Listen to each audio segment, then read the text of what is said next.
হুজুর কোরবানির গোশত আমরা সকলেই খাইতে পারি। আরেকটা প্রশ্ন হইল মান্নতের গোশত। মান্নত কি?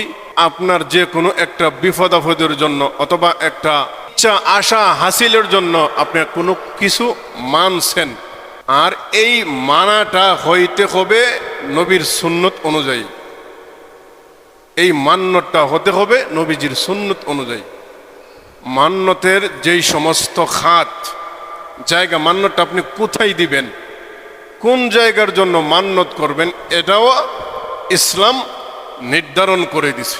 মান্যতটা হইব মসজিদ, মাদ্রাসায়, গরিব, অসহায়, এতিম, মিসকিন, এদের জন্য হবে মান্যত।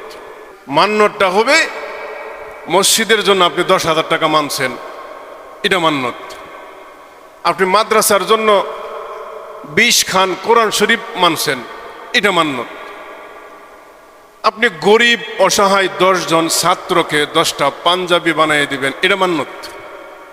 মানে এইগুলি হলো মান্যত।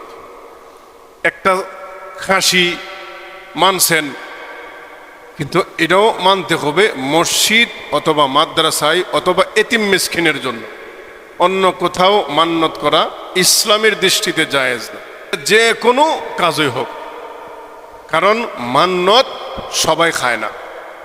মান্যত, সদকা, ফিতরা এগুলো সবার জন্য না কিন্তু।